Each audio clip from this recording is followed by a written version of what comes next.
Hi, I'm Bob Tabor with LearnVisualStudio.net. In this lesson, we're going to talk about tables. So whenever you need to render tabular data, you want to use the HTML5 table, which is comprised of about a dozen optional HTML5 elements.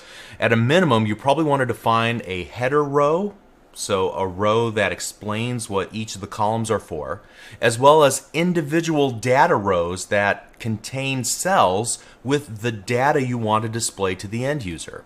I'll be referencing the elements described in this document in the specification, the edition for web authors.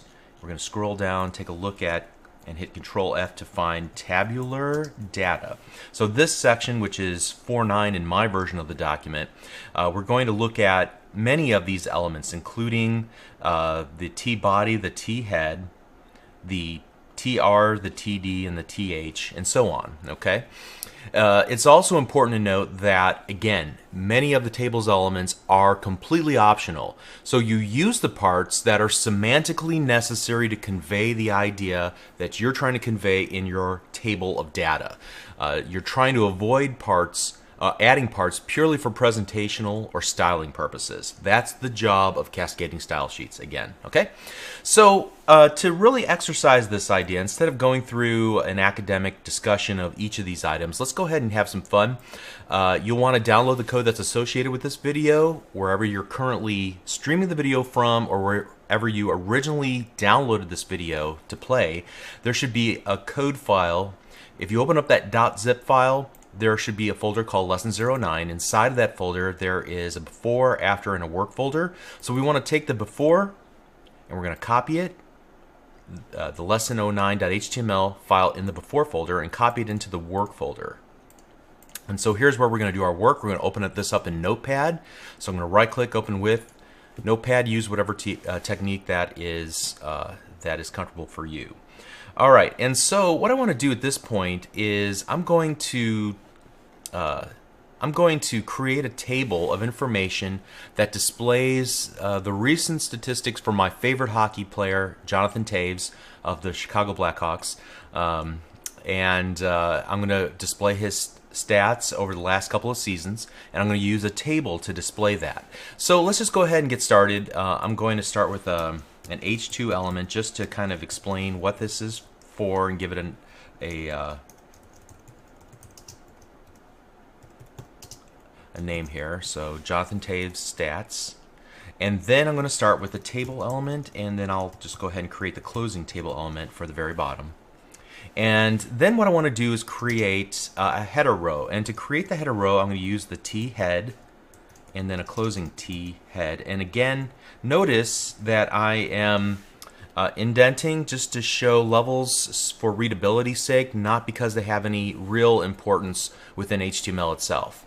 But you know, the T head element represents a row of data that's considered to be the heading row. There's also a T foot, which is similar, but obviously for a footing row for whenever you want to calculate totals or whatever the case might be. But here what we want to do is have a series of TH elements, and each of these represent a cell, a header cell of data considered to have the heading information, but doesn't contain any data, no numbers or statistics, for example. Okay, so here we're going to have 3 cells or 3 columns across the top, one for the season, and again I can leave off the closing TH, but in my style I like to include it. Goals, and assists. All right, now below the T head we're going to create a T body, and this is where we'll include all of the individual rows of information, the statistics themselves. Okay, and so in the T body we're going to create a series of rows, and you create a row by using the TR or table row element. So opening, closing TR. And then because we want the first column to indicate the season, I'm going to go ahead and use a TH for that as well, which again is a table header. because it does provide some heading information even though it's in the leftmost column. You see this often in when you're working with tables. And then we'll have table data, TDs, for the individual statistics themselves. All right, so for example, this season will be the 2009-2010 season. He had 25 goals and then 43 assists. All right, so at this point, we have enough information to see how it's rendered in a web browser. So let's go ahead and open it up, and you can see it's not beautiful, but that's not important right now. We want to convey intent. And so we have our header row, our header cell that includes the season, and then the individual statistics, 25 and 43 for goals and assists. Okay, so let's just continue on and flesh this out completely. And I'm going to take the same tact here.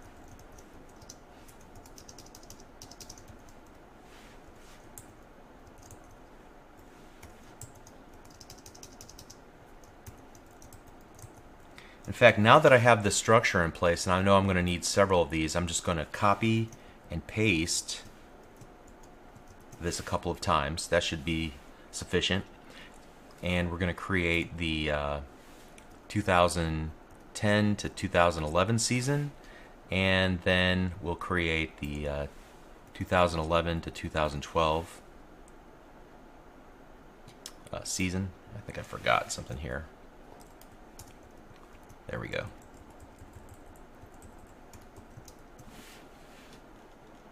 And I guess I don't need this last one. All right, so here we have the 32 and 44, and then here we have 29 and 28. All right, so let's go ahead and see what that looks like. All right, more of the same. Great. Now, for example, what if I needed to create a row that describes something that he was involved in, like the Olympics, for example, and I wanted to span the entire row? I can use one cell, and then I'm going to stretch it out using an attribute of the table data called callSpan. I'm going to set that equal to 3. So whatever data I put in here, so I want to just make a note, 2009 to 2010, also played for Canada at Olympics. All right, now this might change my formatting of my table a little bit, pushing things out a little bit, but you can see I'm able to create one cell that spans the entire width of the table by using this callSpan. In this case, I want it to stretch 3 columns. All right, so where did I get columns from? When you create these cells, you're creating essentially columns. All right, so at the very bottom of this, let's add some things up here. And to do that, we're going to add a T foot.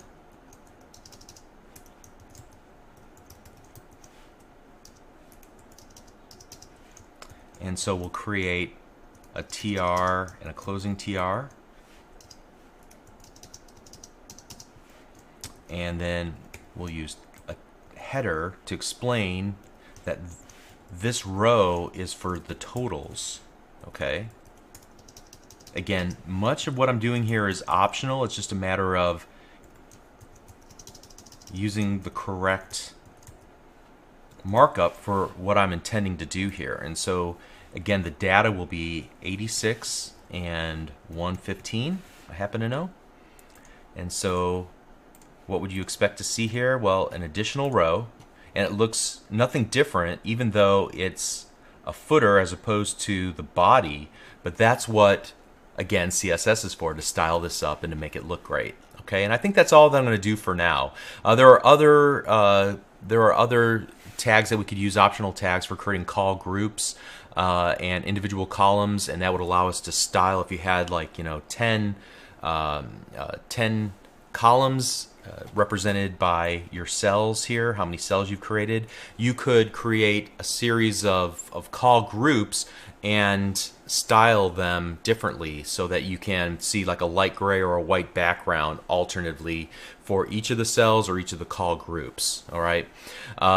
So one last thing before we conclude this. In this series of lessons, I try to ignore much of the history of HTML. However, in the case of the lowly, much aligned HTML table, it's hard to ignore. You may hear people say developers should never use tables for layout, and I completely agree with that. However, that does not mean that you should never use tables at all. When web browsers first arrived back in 1992, 93, I guess, somewhere around there, they had limited capabilities for positioning major sections of a website on the screen. Somebody realized that you could use tables for this purpose to create basically a series of grid cells for your entire web page, and then it would make it easy to align things on the web page by turning it into a series of grid cells with rows and columns. However, there are several problems with this approach. From an HTML5 perspective, the most obvious problem is that semantically a table has a precise meaning, a representation of table data like we created here in this lesson. Using it for layout abuses the purpose of the table. Furthermore, it creates fixed width pages. Now, most of the internet, quite frankly, uses fixed width pages, but that's changing. As we're going to see later in this series, the new goal for web page layout and design should be a responsive design or a fluid or liquid design that allows the web page to adapt correctly depending on whether you're working on a small device or a large screen. The layout of the page will change based on the current dimensions of the web browser where the given the space available for the given device that the user is looking at your web page with. Again, this is a topic for much later in this series, but positioning our content in tables would take us back to a thought process prevalent in 1995, not 2012, 2013 and beyond. All right, so if you ever get tempted to use tables for and putting paragraphs inside of them in order to get everything positioned, absolutely stop yourself. Don't do it. Don't go down that road. At the very minimum, you'll be ostracized by small children in the streets, but worst case scenario is that you're not really setting yourself up for the future of web development. Okay, so I think that's all I need to say about that. Tables serve a purpose. Use them for that purpose. We'll see you in the next video. Thank you.